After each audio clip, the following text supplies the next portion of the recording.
नमस्कार दोस्तों, भारतीय साक्ष्य अधिनियम की सीरीज में हम लोग पढ़ रहे हैं सेक्शन नंबर 6 भारतीय साक्ष्य अधिनियम corresponding to section number 8 Indian evidence act 1872।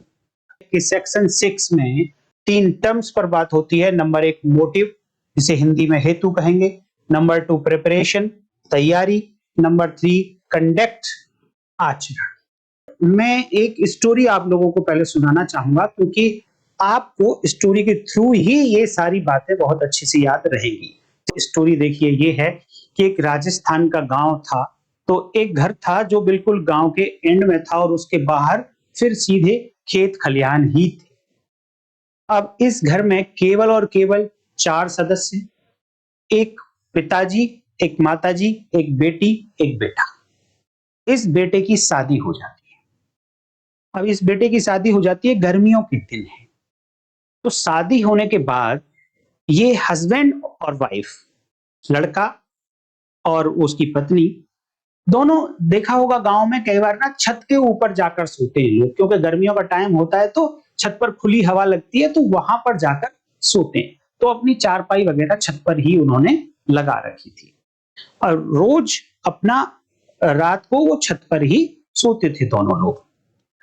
अब एक दिन हुआ कि ऊपर छत पे शोर मच गया और कुछ लोग इस वाइफ के हस्बैंड की डेथ करके चले गए, कुल्हाड़ी से गला काटकर चले गए।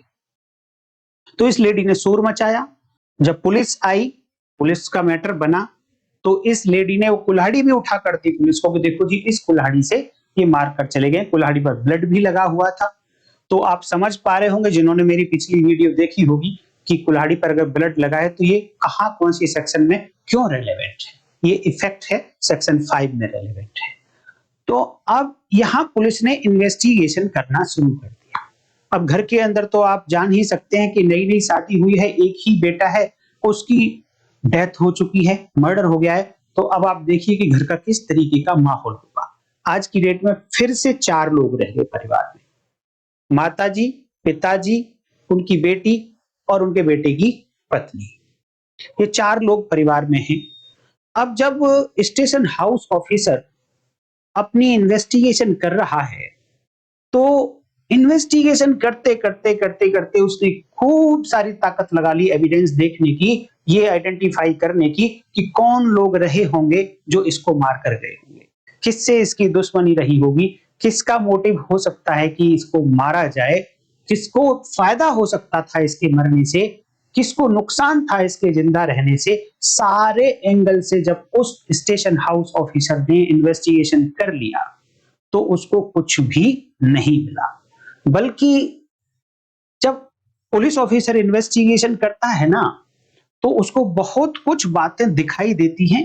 कई बार उन बातों के लिए ना तो कोई कागज होता है, ना ही कोई गवाह होता है, लेकिन फिर भी पुलिस ऑफिसर की इंट्यूशन कहती है कि हो ना हो ऐसा ही होगा।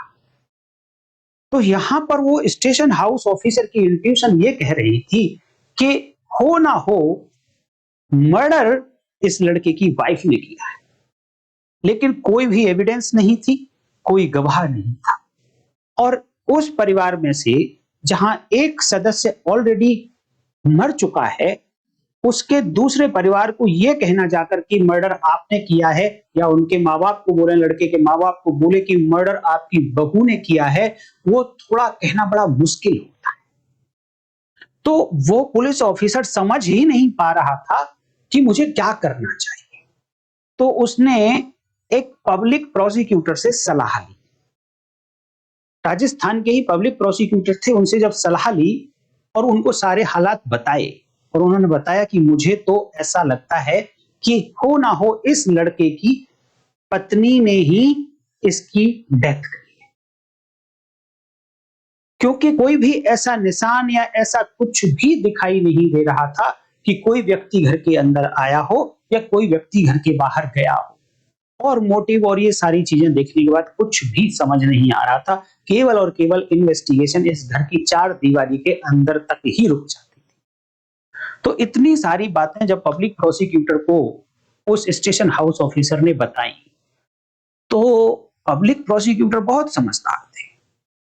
उन्होंने कहा, क्योंकि देखो वो समझदार इसलिए थे और एडवाइस इसलिए दे पाए क्योंकि वो भारतीय साक्ष्य अधिनियम corresponding to Indian evidence act को जानते थे कि कौन सा फैक्ट सुसंगत हो सकता है, किस फैक्ट के लिए एविडेंस दी जा सकती है और कैसी एविडेंस दी जा सकती है। वो मौखिक हो सकती है, डॉक्यूमेंट्री हो सकती है।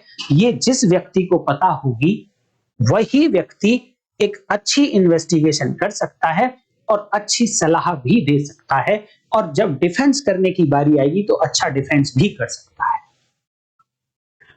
तो वो पब्लिक प्रोसिक्यूटर साहब ने इस एसएचओ को एक एडवाइस दी।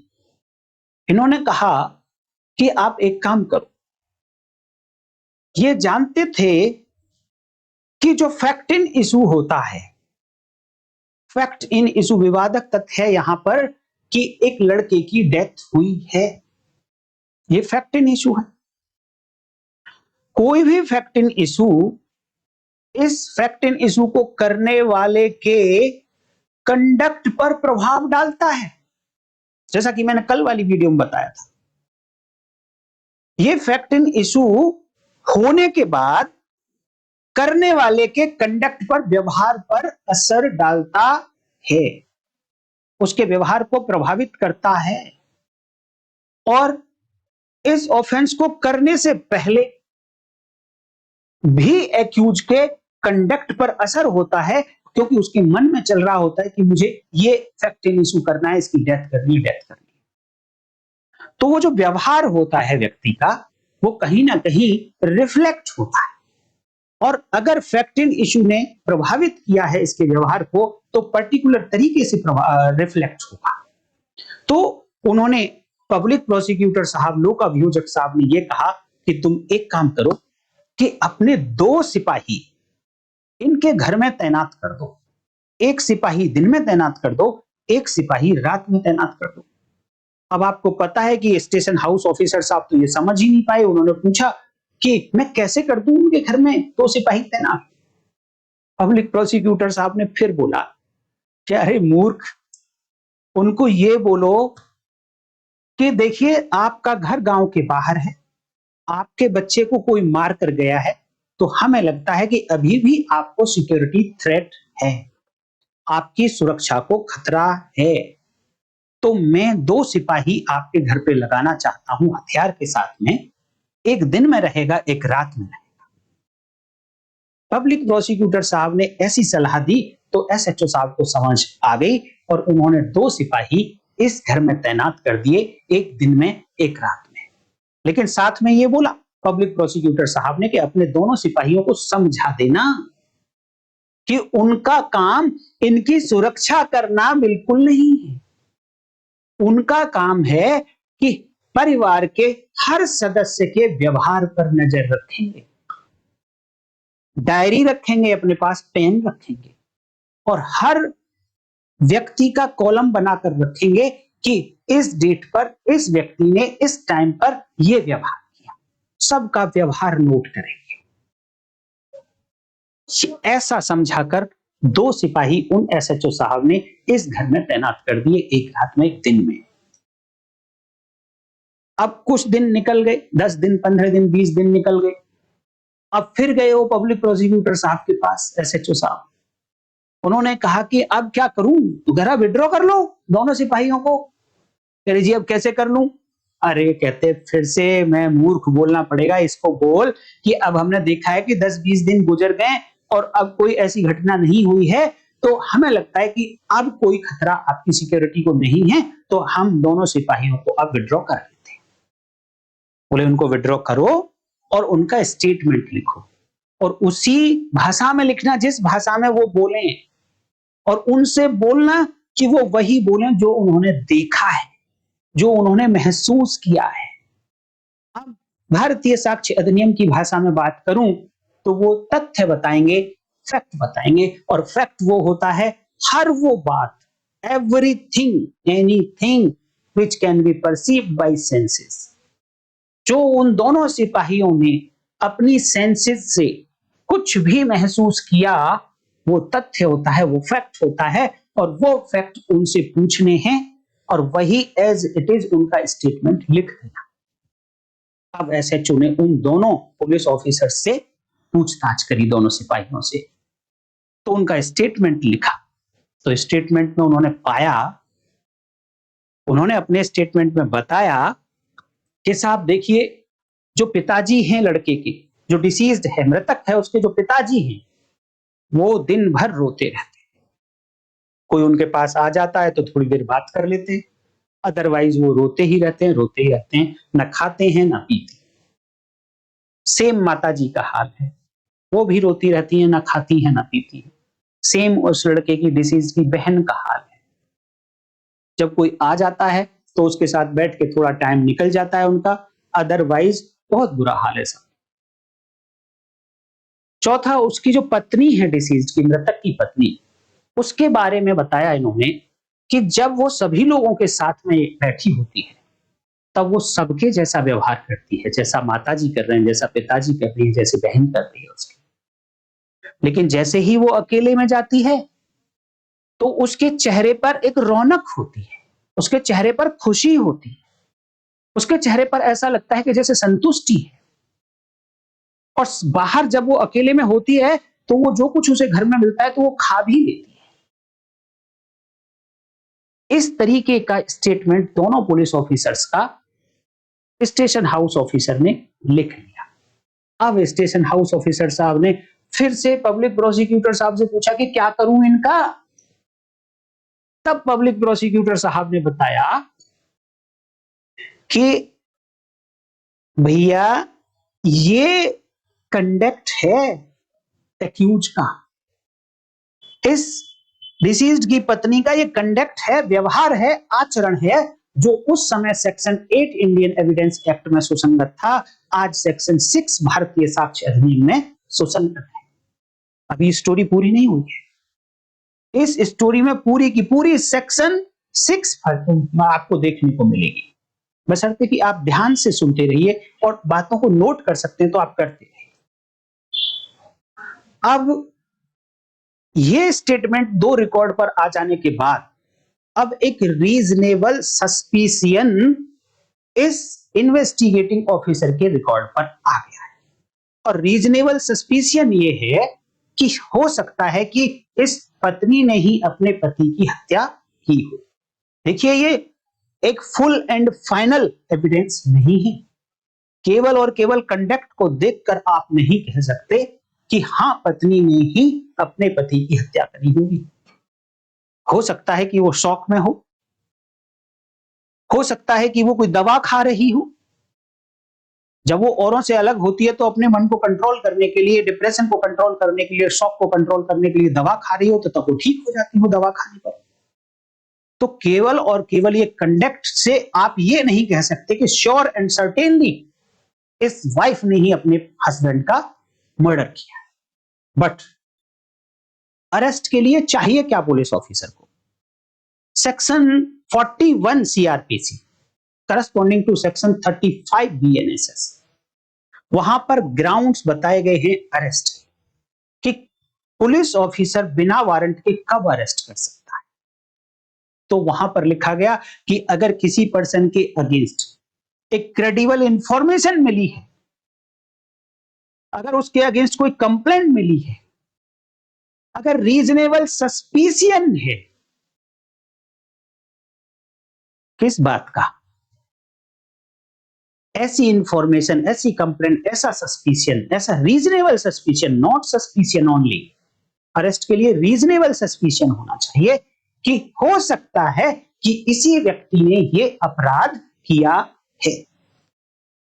तो जब ऐसा सस्पिशियन और वो रीजनेबल हो, तार्किक हो, उसके पीछे कारण हो, रीजंस हो उसके पीछे, ऐसा मानने का, ऐसे सस्पिशियन के पीछे, तो रीजन क्या है यहां पर सस्पिशियन के लिए? ऐसा संदेह करने के लिए कि इस पत्नी ने ही अपने पति की हत्या की, उसके पीछे का कारण है उसका कंडक्ट। बेशक ये कंडक्ट बिल्कुल नहीं कहता कि मर्डर इसी ने किया है।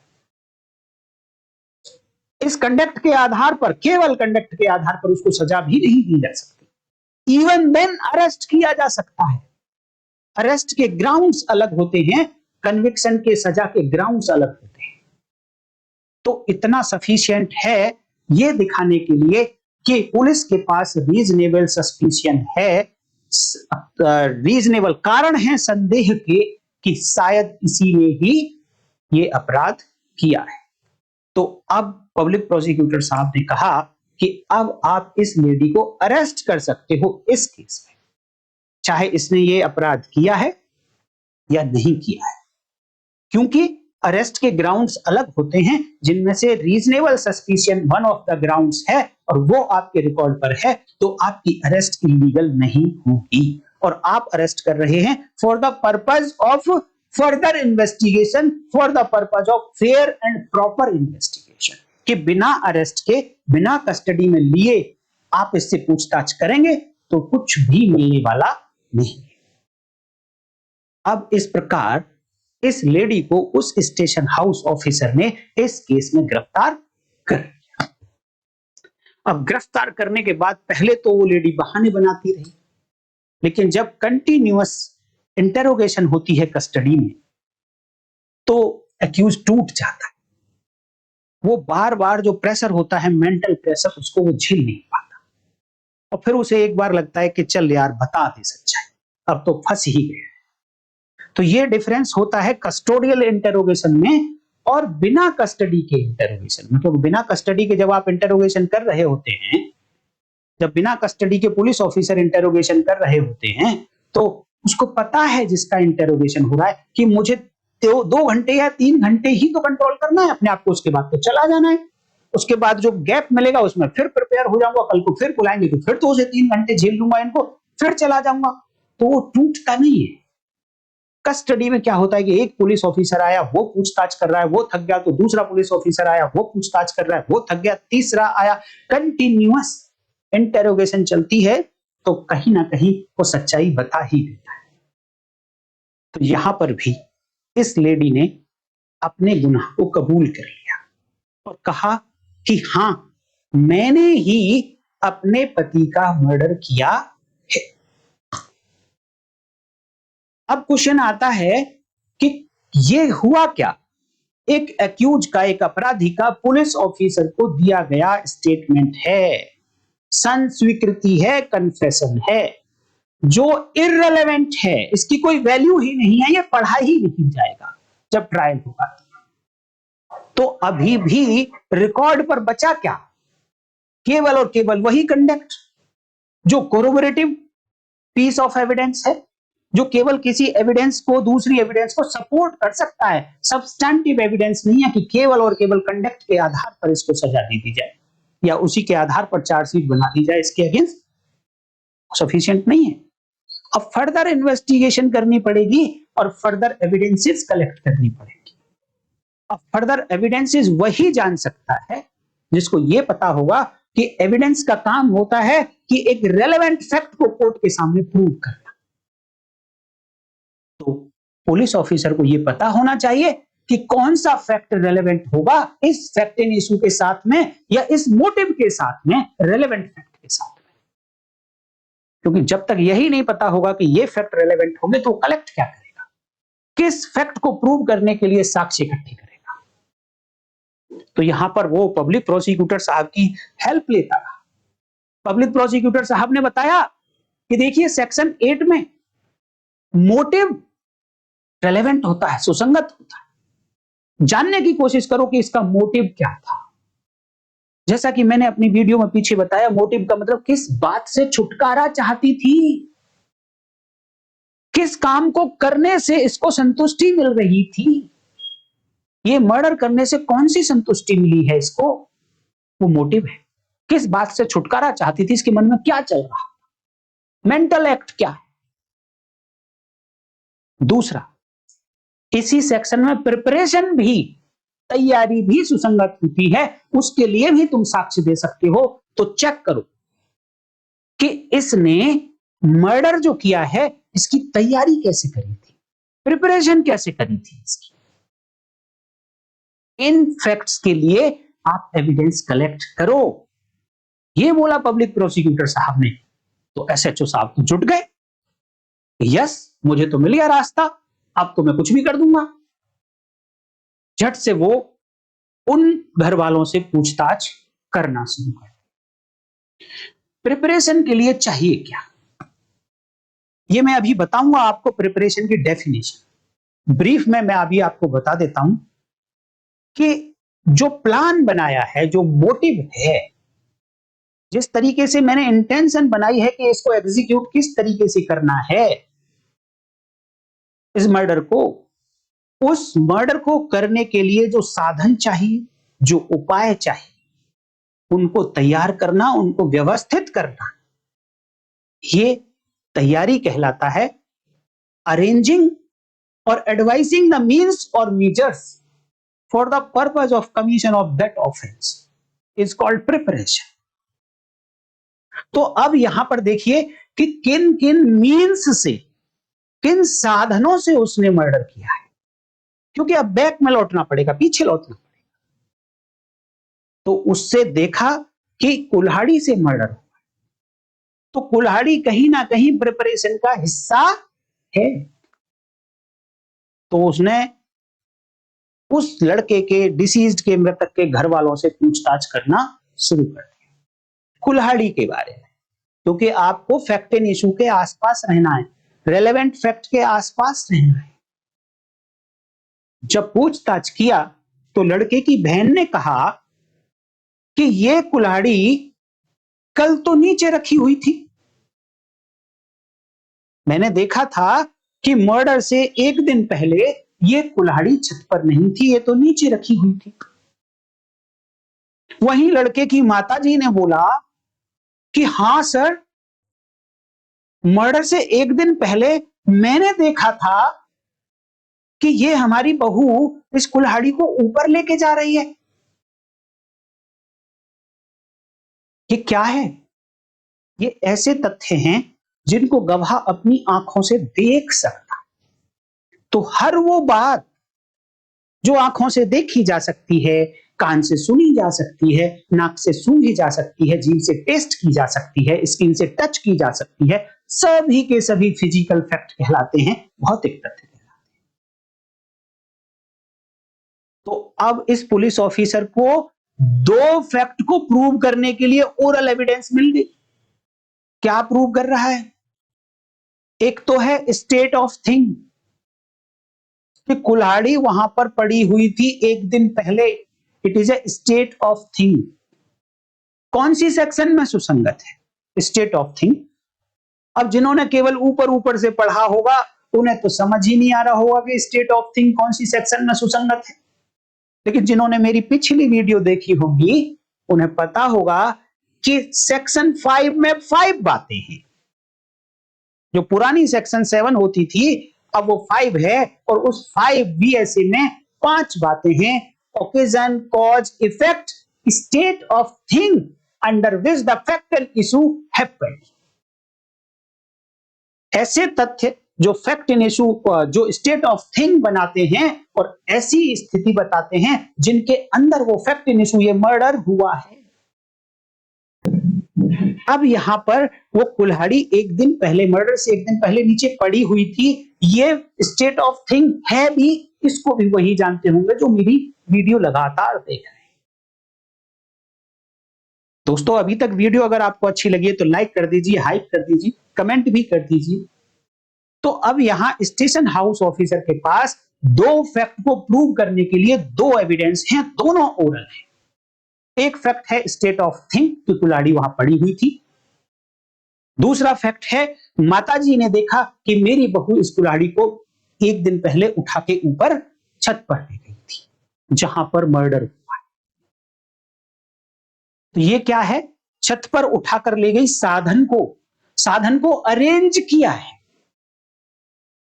साधन को अरेंज किया है, व्यवस्थित किया है, जिस साधन से उसने डेथ की है। ये प्रिपरेशन है, ये तैयारी है, और सेक्शन 6 भारतीय साक्ष्य अधिनियम में सुसंगत। अब क्वेश्चन आएगा कि क्या ये केवल प्रिपरेशन, और क्या वो स्टेट ऑफ थिंग, और क्या ये कंडक्ट, ये सफिशिएंट होंगे उसको सजा दिलाने के लिए?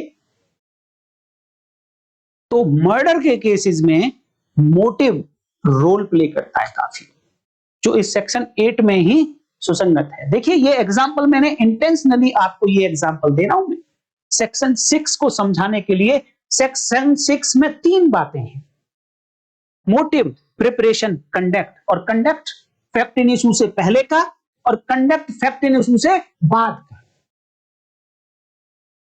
तो और इन्वेस्टिगेशन की, इस लेडी से और पूछताछ की।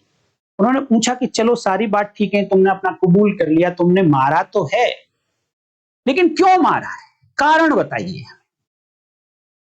तो उस लेडी ने कहा कि देखिए मेरी शादी को हुए 15 से 20 दिन हो गए थे, लेकिन ये मेरा पति मेरे लायक नहीं था, मैं खुश नहीं थी इसके साथ। ये मेरा पति मुझे संतुष्टि नहीं दे पा रहा, तो मैं इससे छुटकारा पाना चाहती थी, छुटकारा पाना चाहती थी। तो मेरी वीडियो जिन्होंने देखी होंगी, जिस बात से छुटकारा पाना चाहती है, it is motive. Mental element है, दिमाग में घूम रहा है कि मुझे इस व्यक्ति से छुटकारा पाना है। क्यों? क्योंकि मुझे संतुष्टि जब मिलेगी जब मैं इससे छुटकारा पाऊंगी और कहीं दूसरी जगह शादी करूंगी। ये क्या था, इसका मोटिव था। ये अचीव करना क्या चाहती थी कि ये खत्म हो जाएगा तो मैं दूसरी जगह शादी कर पाऊंगी। अभी मैंने आपको एक और बात पिछली वीडियो में बताई थी, प्रिपरेशन जब मैं बता रहा था। आज का हमारा कंसंट्रेशन प्रिपरेशन पे ही रहेगा कि प्रिपरेशन फैक्ट इन इशू के होने से पहले की जाती है और दोनों टाइम की जाती है। फैक्ट इन इशू को करने की भी और फैक्ट इन इशू के बाद की भी प्रिपरेशन की जाती है कि फैक्ट इन इशू तो हो गया, मर्डर तो हो गया, अब किस तरीके से यहां सस्पिशन को डाइवर्ट किया जाएगा, ये भी प्रिपरेशन है। और बट मर्डर से पहले की जाएगी, मर्डर के बाद की प्रिपरेशन मर्डर से पहले की जाएगी। यहां डाइवर्जन करने के लिए ये देखिए, उसने कुल्हाड़ी उठा के दी, जिधर से लोहे का फल होता है कुल्हाड़ी का, उधर से पकड़ के दिया, तो उस कुल्हाड़ी पर उस लेडी के फिंगरप्रिंट थे, लेकिन ये फिंगरप्रिंट कुल्हाड़ी पर उधर नहीं आएंगे जिधर वो लकड़ी का हत्था है उस कुल्हाड़ी के अंदर। अब ये लेडी ने खुद ही उठाकर दिया उसको पुलिस ऑफिसर को। क्यों दिया? पुलिस ऑफिसर की इंटेंशन को डाइवर्ट करने के लिए कि अगर कहीं किसी कारण से मैं नीचे से उठा के लाई हूं, यहां रखा है, मारा है, कहीं फिंगरप्रिंट ना आ जाए मेरे, तो मैं कुछ ऐसा कर देती हूं जिससे ये लगे कि हाँ भाई इसने तो हमें उठा के दिया था, तो फिंगरप्रिंट आ सकती है इसके। और इसी बात का आप अगर डिफेंस काउंसिल हैं तो आप डिफेंस भी ले सकते हैं। अब बात चल रही थी कि मोटिव, अब मोटिव तो था उसके माइंड में था और किसी को तो पता नहीं था, लेकिन जब मैंने फैक्ट की डेफिनेशन आपको बताई थी तो वहां पर एक छठी बात भी बताई थी। 5 तो इंद्रियों से महसूस किए गए तथ्य और छठा होता है जो मेंटल कंडीशन होती है किसी व्यक्ति की। लेकिन वो फैक्ट कब बनेगा? जब इस मेंटल कंडीशन की जानकारी किसी पर्सन को हो जाएगी कि मेरे मन में क्या चल रहा है, ये किसी जब व्यक्ति को पता चल जाएगा तब जाकर इस मेंटल स्थिति का एविडेंस दिया जा सकता है। और वही व्यक्ति होगा जो इसका आभास करके बता सकता है कि हाँ मैंने ऐसा लगा था। और ये आभास तभी हो सकता है कि जो मेरे मन में चल रहा है इसके कारण मेरे व्यवहार पर, मेरे कंडक्ट पर कुछ प्रभाव पड़ेगा, और जो मेरा नॉर्मल बिहेव होगा, एक सामान्य व्यवहार होगा, उससे मेरा व्यवहार बदल जाएगा। तो अगर कोई व्यक्ति है जो ये बता सके कि इस लेडी का सामान्य व्यवहार ये था, लेकिन कुछ दिन से इसका व्यवहार ऐसा था, हो सकता है कि उसकी सास ये कहे कि मेरे पास बैठ के बड़ा मुंह, रोया सा मुंह बना के रखती थी। सुबह को जब आती थी तो बड़ी परेशान सी दिखती थी। कभी खुश ये हमें नहीं दिखी हमारे घर में। जबकि शादी से पहले बताते हैं कि इसके अड़ोसी पड़ोसी ये तो बड़ी हंसने वाली और खुश रहने वाली थी और शादी को लेकर बड़ी उत्तेजित भी थी। लेकिन शादी के बाद से ही अब इसकी खुशी खत्म हो गई थी। ये व्यवहार में चेंज आया। ये कहीं ना कहीं अगर ऐसी एविडेंस मिलती है तो ये जाना जा सकता है कि इस लेडी के माइंड में हो सकता है कि इस पति से छुटकारा पाना चाह रही थी, क्योंकि इसकी कहीं ना कहीं ये एविडेंस हो सकता है। तो कितनी सारी एविडेंसेस इस केस में मिली, जबकि डायरेक्ट एविडेंस कोई नहीं है। किसी ने नहीं देखा है कि इस कुल्हाड़ी से मर्डर अपनी पति का इस लेडी ने ही किया। लेकिन इवन देन सर्कमस्टेंशियल एविडेंस है, परिस्थितिक साक्ष्य है, मोटिव आ गया। उसकी सास ने बताया, गवाही देगी सास कोर्ट में जाकर मोटिव के बारे में, उसके व्यवहार के बारे में, और व्यवहार फैक्ट इन इशू से पहले का। तो ये उसका कंडक्ट भी हो सकता है। मोटिव को किस तरीके से शो किया जा सकता है कोर्ट में? कंडक्ट के थ्रू। और ये है प्रीवियस कंडक्ट, पूर्ववर्ती आचरण। और वो जो पुलिस वालों ने आचरण बताया वो है सब्सीक्वेंट कंडक्ट, पश्चात का आचरण, फैक्ट इन इशू के बाद का आचरण। तो यहां पर कितने सारे फैक्ट्स इस एग्जाम्पल में आपको देखने को मिले। फैक्ट्स और भी बहुत हैं, क्योंकि मैंने अच्छा, आप इस स्टोरी को याद रख लेना। मैं जगह जगह अलग अलग सेक्शन में इस स्टोरी का यूज करूंगा और साथ के साथ बताता जाऊंगा कि कौन सा फैक्ट है यहां पर जो पर्टिकुलर सेक्शन में रेलेवेंट है, सुसंगत।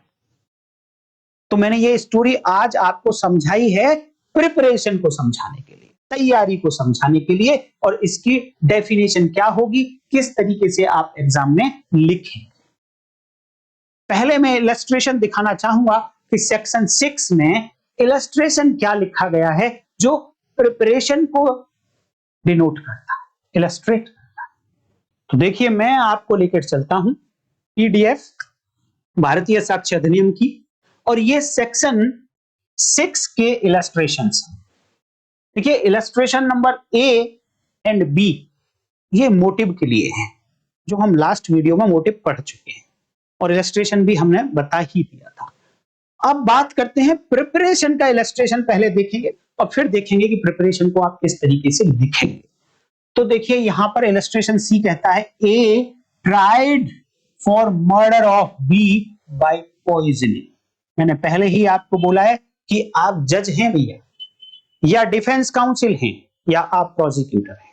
तीन में से कोई एक अपने आप को मानकर चलिए, तब आपको इंडियन एविडेंस एक्ट भारतीय साक्ष्य अधिनियम पढ़ना है। और इसलिए आप ये मानकर चलिए कि तीनों के सामने एक क्वेश्चन होता है पहले, और फिर उस क्वेश्चन को तीनों को मिलकर सॉल्व करना होता है, जबकि तीनों में से कोई भी मौके पर नहीं होता। तो किसकी हेल्प लेंगे ये तीनों?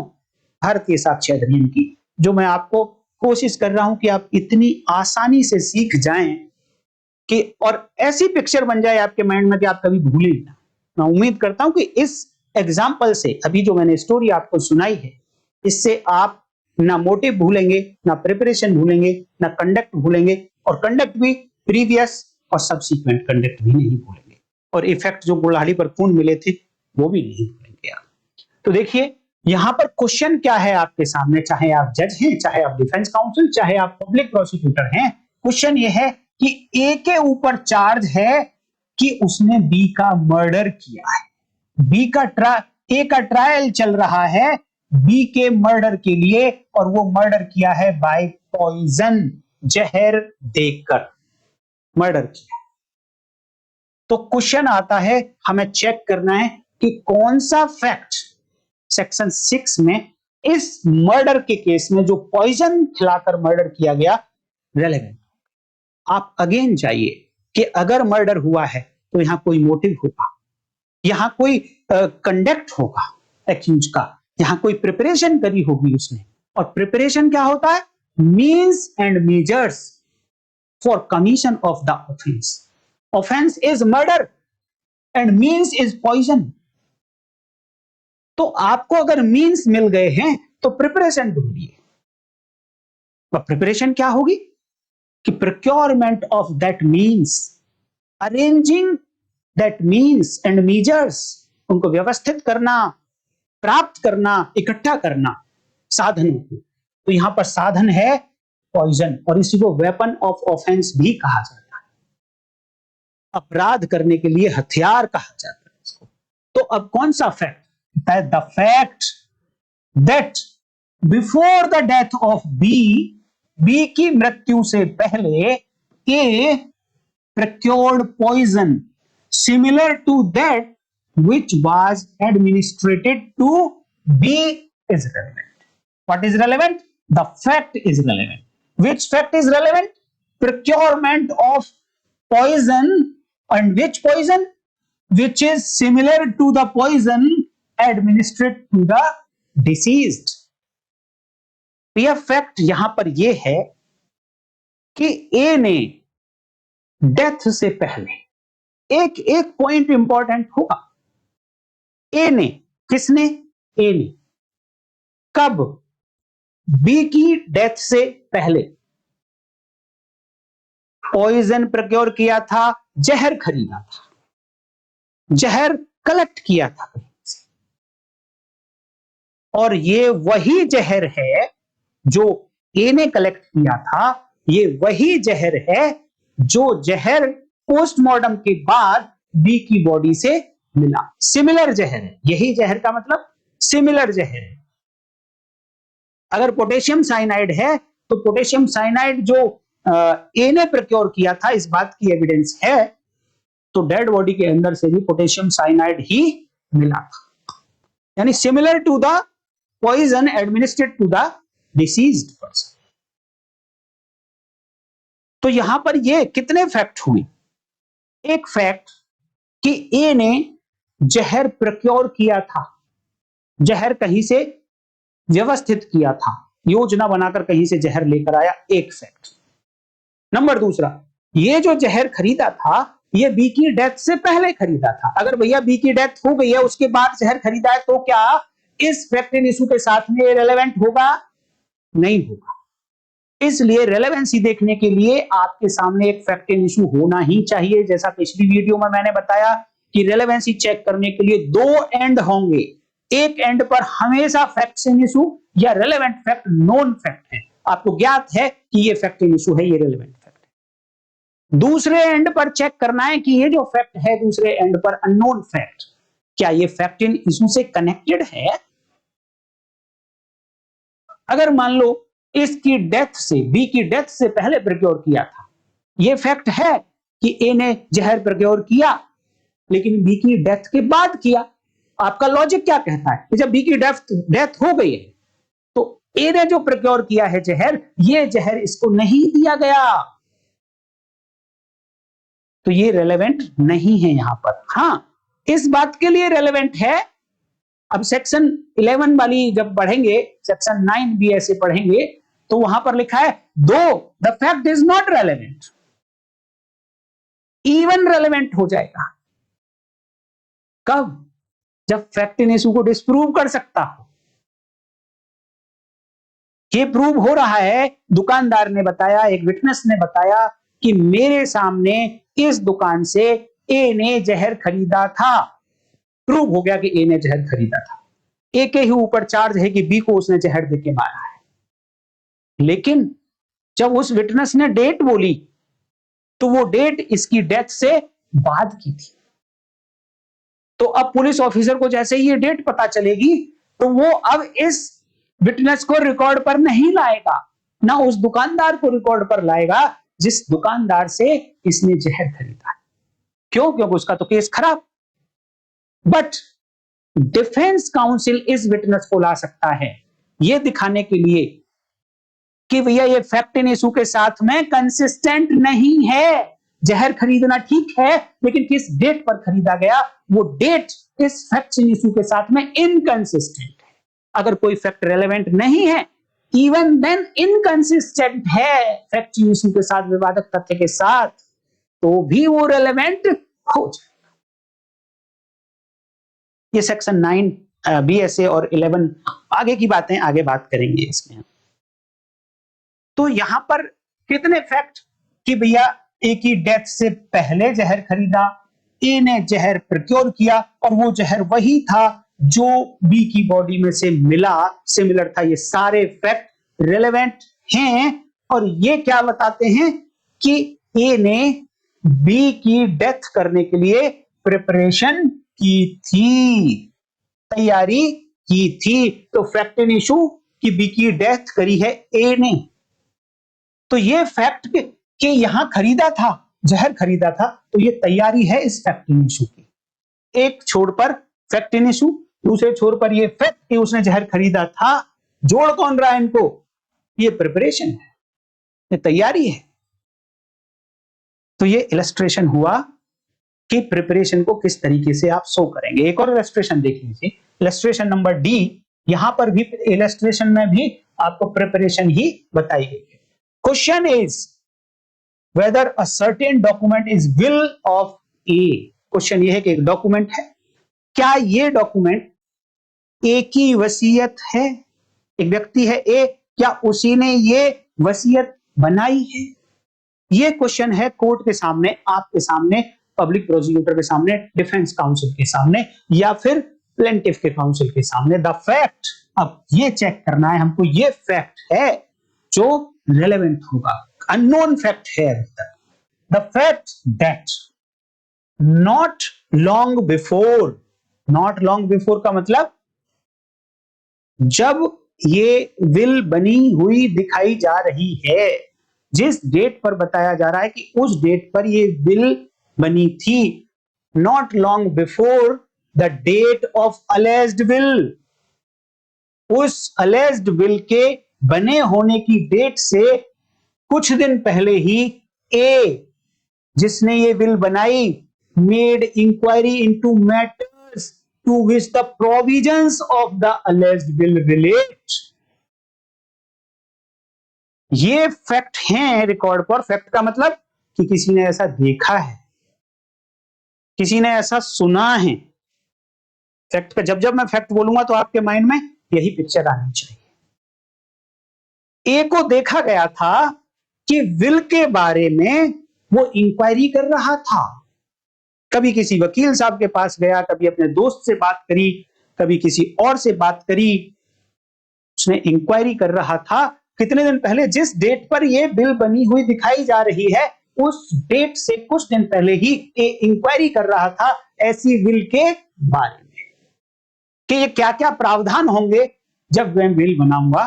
तो दैट ही कंसल्टेड एडवोकेट। एक फैक्ट, एडवोकेट साहब बता सकते हैं आके, यस मेरे साथ कंसल्ट किया था, उसने मेरे से पूछ रहा था कि बिल कैसे बनती है, ऐसे बनाऊंगा तो कैसे होगा, ऐसा बनाऊंगा तो क्या होगा। ये फैक्ट, क्योंकि वकील साहब से बात हुई है, उन्होंने देखा है, सुना है, फैक्ट हो गया।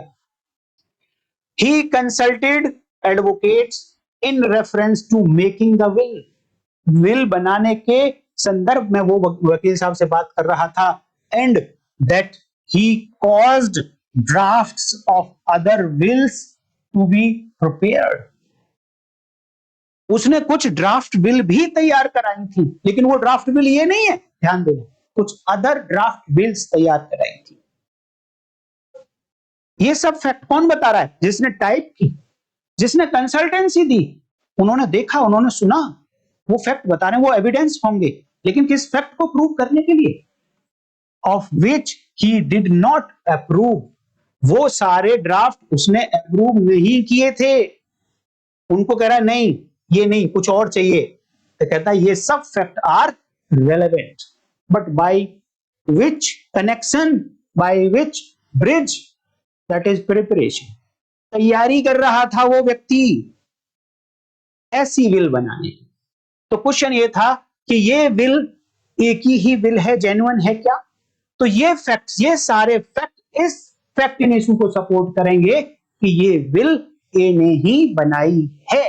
इसको सपोर्ट करेंगे, कोरोबोरेटिंग नेचर के हैं, और प्रिपरेशन कोरोबोरेटिव नेचर की होती है, सब्सटेंशियल एविडेंस नहीं होती है। तो ये दो इलस्ट्रेशन के बाद अब मैं आपको लेकर चलना चाहूंगा कि भैया ये प्रिपरेशन कहती क्या है, किस तरीके से आप इसकी डेफिनेशन लिखेंगे। देखिए, डेफिनेशन ऑफ प्रिपरेशन, तैयारी की परिभाषा क्या होगी, और ये तैयारी की परिभाषा अकॉर्डिंग टू हेनरी मेन बता रहा हूं मैं, ज्यूरिस्ट हैं Henry main, sir Henry main, उनके आधार पर उन्होंने बताई है डेफिनेशन प्रिपरेशन की। Preparation consist in devising or arranging the means and measures necessary for the commission of offense। Hindi की बात करें तो तैयारी में अपराध को करने के साधन और उपाय तैयार या व्यवस्थित करना होता है। इंपॉर्टेंट बात क्या हुई, तैयारी के लिए मीन्स होंगे, मेजर्स होंगे, साधन होंगे, उपाय होंगे, उनको तैयार किया होगा। चाकू को घिसा होगा, तलवार को घिसा होगा, कुल्हाड़ी को घिसा होगा तो पत्थर मिलेगा कहीं ना कहीं। तैयार करे होंगे, नीचे से कुल्हाड़ी को उठाकर छत के ऊपर लेके गई, व्यवस्थित किया है, अरेंज किया है मीन्स को। ये सब क्या होंगे, ये प्रिपरेशन। आप ले सकते हैं स्क्रीनशॉट, अगर आपको लिखना है तो लिख लीजिएगा, एग्जाम में आप ऐसे लिख कर आएंगे। यही बात एक जजमेंट है Malkiat Singh versus state of Punjab AIR 1970 SC 713, इसमें माननीय सुप्रीम कोर्ट ने यही डेफिनेशन मानी है। एक और डेफिनेशन देखिए, preparation consist of a design plan, preparation consist of a design, a plan और blueprint for doing an act. किसी कार्य को करने से पहले एक ब्लूप्रिंट तैयार किया जाता है, एक मकान बनाने से पहले एक नक्शा तैयार किया जाता है, सीमेंट मंगाई जाती है, सरिया मंगाई जाती है, चिन्ने वाला मिस्त्री मैसन बुलाया जाता है। ये सब क्या है, ये प्रिपरेशन है। Design, plan, blueprint for doing of an offence is relevant under section 6 as a preparation, एक तैयारी के रूप में। Thus, a person who intends to kill another might procure a poison and study the food habits of the intended victim to administration of the poison। अगर कोई व्यक्ति जहर देकर मारना चाहता है तो जहर प्रोक्योर करेगा, वो साधन है मारने। उस जिस व्यक्ति को ये जहर दिया जाना है उसकी फूड हैबिट्स को जानने की कोशिश करेगा कि ये खाना कैसे खाता है, कब खाता है, कहां से उठा के खाता है। फ्रिज में से उठा के खाना खाता है, जिम से आता है, फ्रिज के अंदर इसका प्रोटीन शेक होता है, प्रोटीन शेक बिना देखे ऐसे पी जाता है, तो वो घर में किसी बहाने से घुसा, प्रोटीन शेक में जहर मिला दिया। ये देखता है कि प्रोटीन शेक का कलर इसका व्हाइट होता है, तो व्हाइट कलर का जहर खरीद के लाया जिससे कि उसके कलर में कोई चेंज ना आ जाए। अगर ब्राउन कलर का होता है तो जहर ऐसी गोली में मिलाया कि वो ब्राउन कलर ही रहे, उसका कलर चेंज ना हो। ये सब क्या है, उसकी फूड हैबिट्स जानना, उसके बारे में जानना, प्रोक्योर करना जहर को, ऑल दीज आर प्रिपरेशन। ये आप एग्जांपल में लिख सकते हैं। मैं आपको अब बताना चाहूंगा कि प्रिपरेशन दो टाइम की होती है, दो टाइम की होती है, लेकिन की पहले ही जाती है। थोड़ा सा कंफ्यूजिंग हो सकता है, दो टाइम की होती है बट तैयारी पहले ही की जाती है क्राइम करने से पहले। कब कब की, एक तो डायरेक्टली उस ऑफेंस को कमिट करने की तैयारी, प्लान बनाया, जो मींस यूज करने हैं उनको प्रोक्योर किया, उनको खरीदा, परचेज किया, अरेंज किया। ये अभी क्राइम करने से पहले की कहानी है। और दूसरी तैयारी होती है आफ्टर कमीशन ऑफ क्राइम, कि अब ये जो कुछ साधन मैं यूज करूंगा मारने के लिए, इनको डिस्ट्रॉय कैसे करना है, अदरवाइज ये तो एविडेंस बन जाएंगी, साक्ष्य बन जाएंगे, तो उसको डिस्ट्रॉय करना है। तैयारी कब कर रहा है, क्राइम से पहले तैयारी कर रहा है, बट कब की, क्राइम होने के बाद की। समझने की कोशिश करनी है आपको।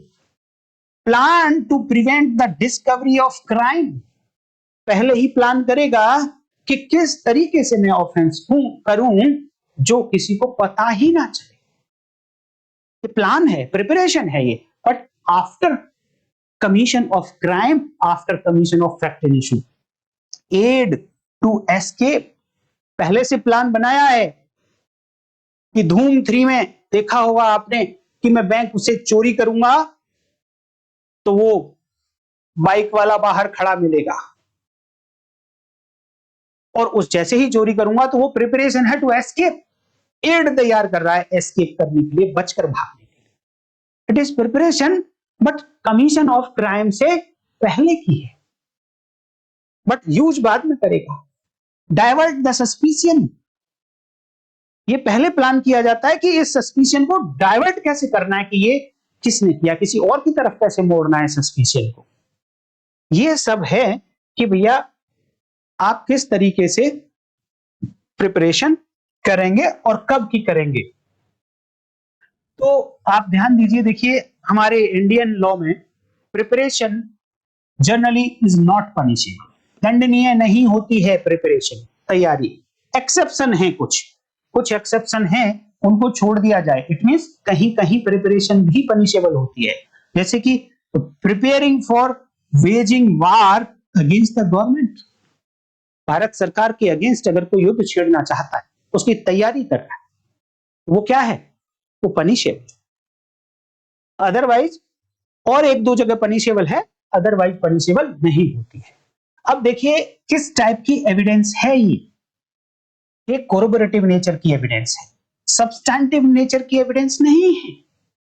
ये नहीं कह सकते कि इसने प्रिपरेशन की थी तो इसी ने मर्डर किया होगा, नो, श्योर नहीं है, सब्सटैंटिव एविडेंस नहीं है, कोरोबोरेटिव है।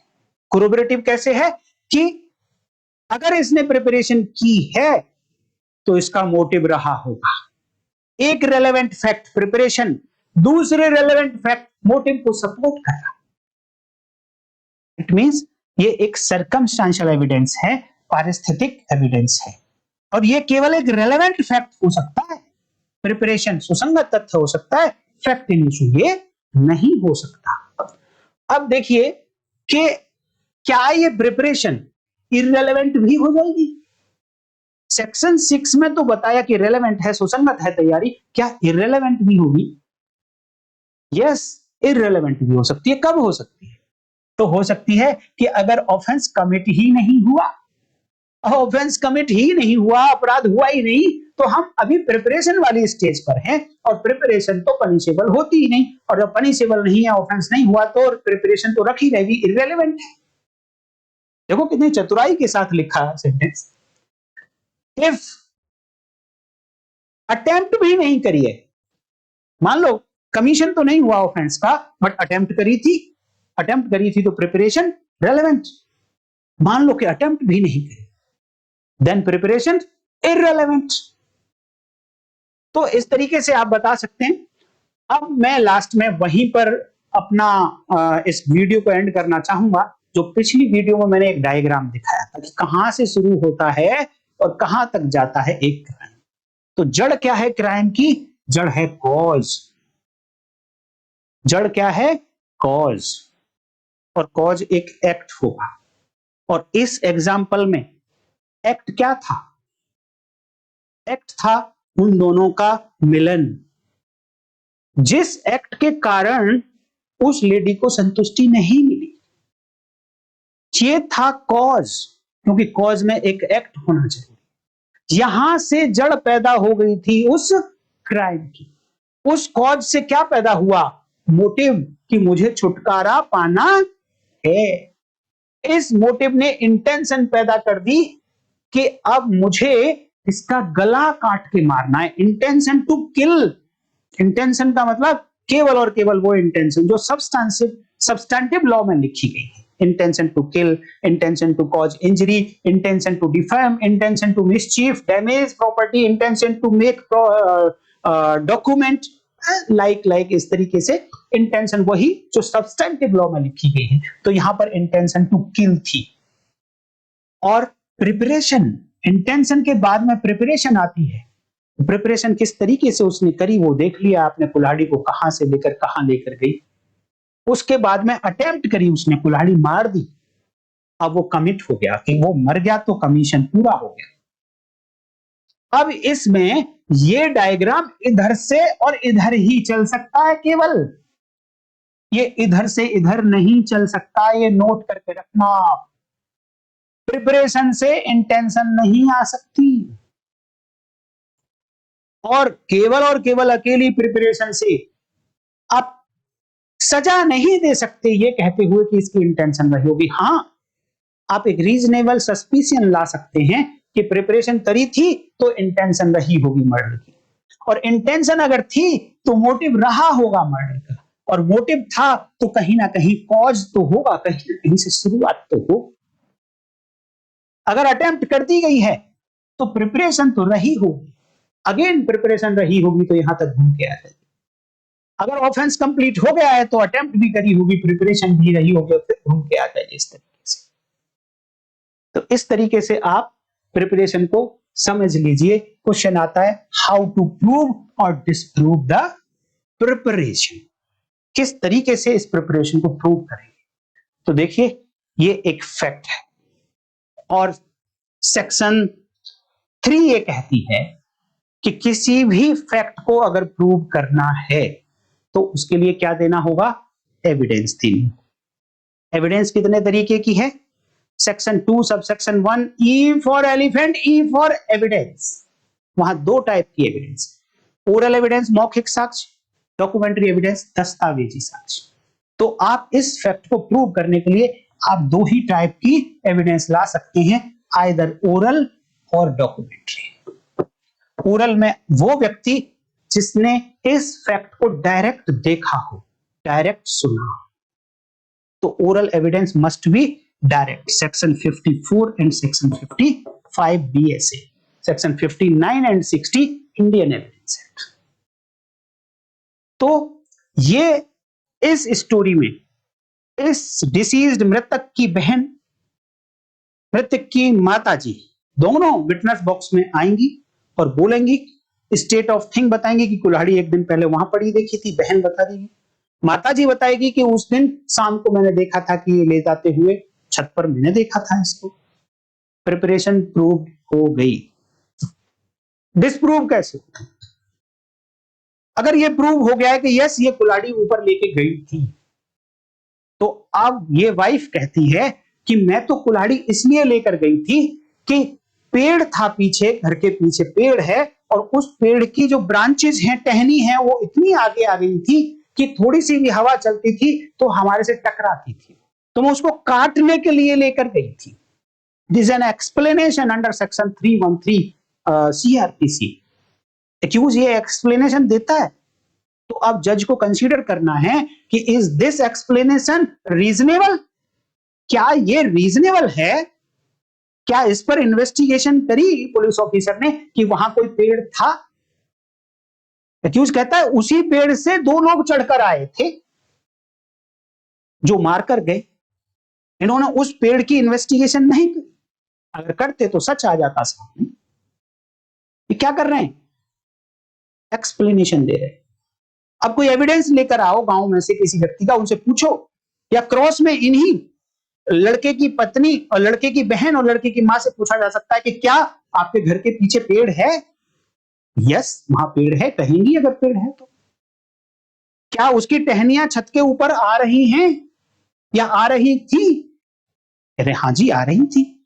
इट मींस उन्हीं विटनेस ने इस एक्यूज के एक्सप्लेनेशन को कहीं ना कहीं सपोर्ट कर दिया, और यहां पर एविडेंसेस सारी की सारी सर्कमस्टेंशियल हैं, कोई डायरेक्ट एविडेंस नहीं। और सर्कमस्टेंशियल एविडेंस का रूल है दोस्तों, 2 रूल हैं सर्कमस्टेंशियल एविडेंस के।